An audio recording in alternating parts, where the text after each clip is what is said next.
Today, Precarious plays Metroid Prime 2 Echoes. The pitch that I'm making to you. Oh my god, we're overcooked again? Okay, Yes. hit me. It would have to be a different style of show. Yeah. We would have to pick a certain amount of levels or get, like, we would have to pick a few levels to do, or like an episode cap or something, because I know that people will watch the screamy, like, oh my god, what is going to happen next type of entertainment type of let's play where everybody's just reacting constantly. Yeah. And this would be that. But I don't want to make 75 episodes of, oh my god, take this, do that, order up, etc. I don't think that's fun to watch. But I cannot deny that I would find it very satisfying to have recorded how hyper competent we are in communicating and playing this exact type of game at such a high level.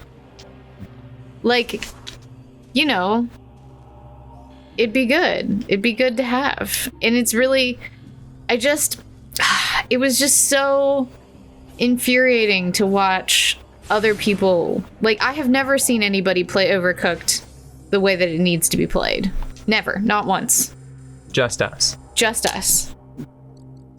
Like, everyone is so bad at it, and it just makes me feel the need to show off. I'm like, no, look, this is how it's done. I think that here's the thing, right? Yeah.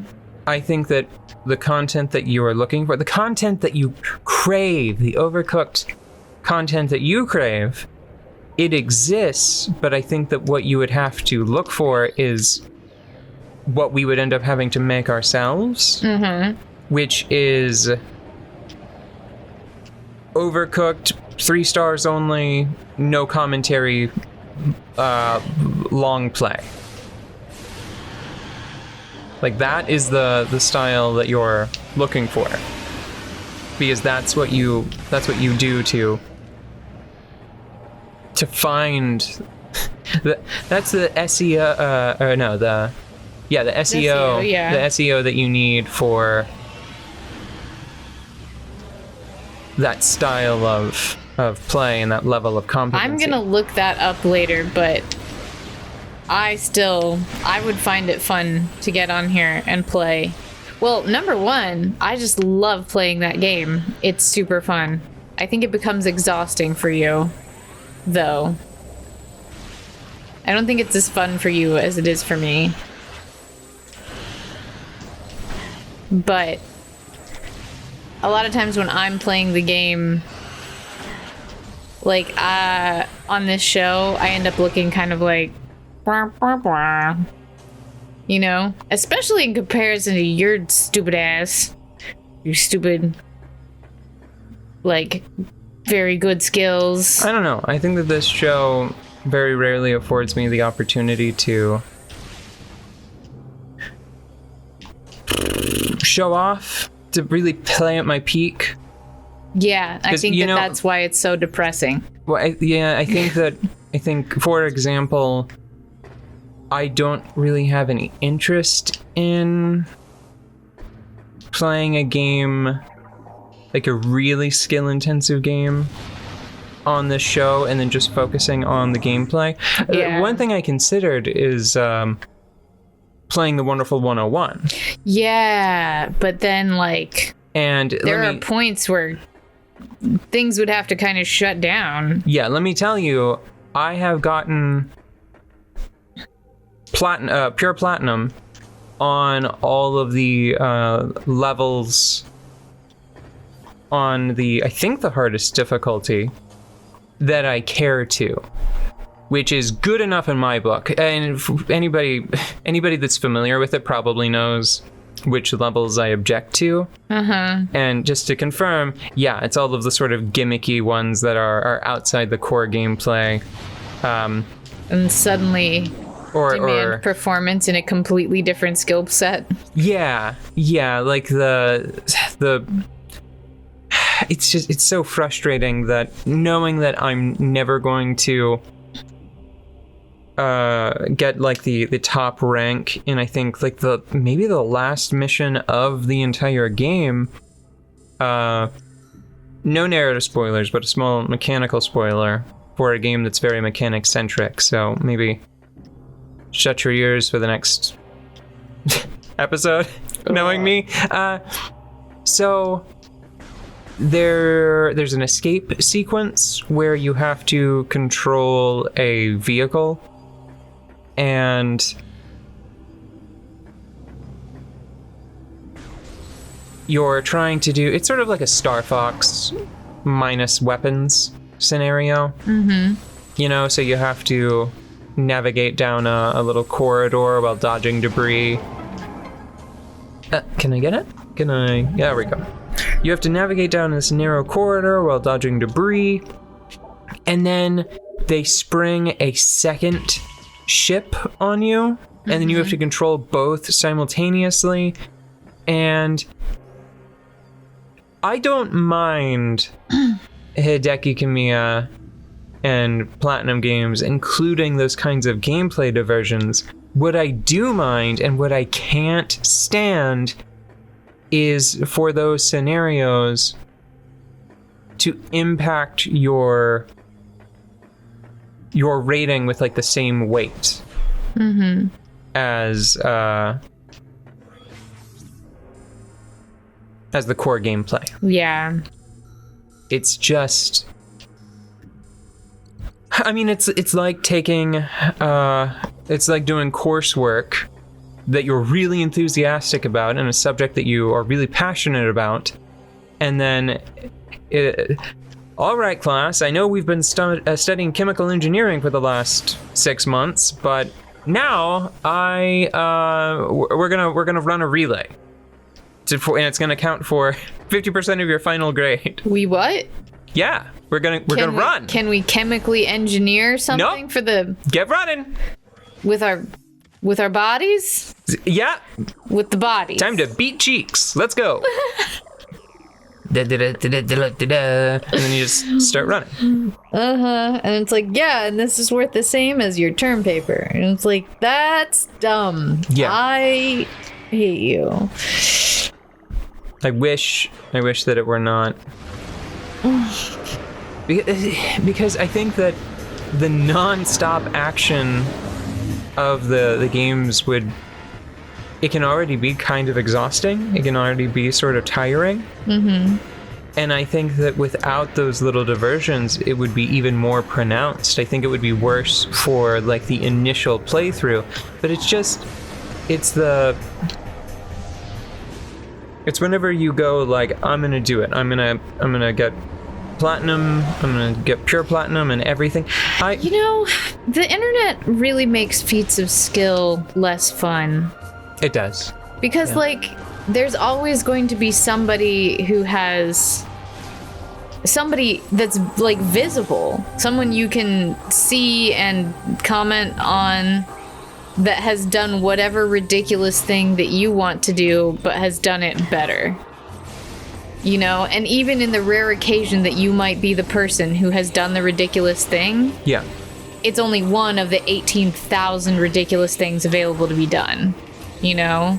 Yeah. So if you are on the internet trying to top people, that is just like a no-win situation. Yeah, I mean, it's really, because like there's only one person in the entire world that can really be 100% satisfied with their performance in some of these like niche fields. Yeah.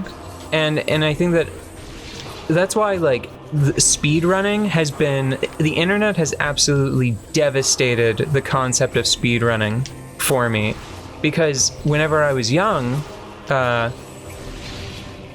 and it had not sort of taken off as like a thing that you do Yeah. on the internet, a thing that you do and then post on the internet, and there are like boards that obsessively catalog Yeah. all of it.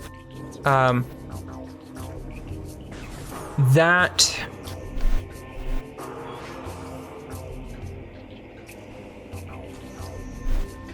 it was just oftentimes it was honestly just like financially motivated in the sense that you only had one game to play.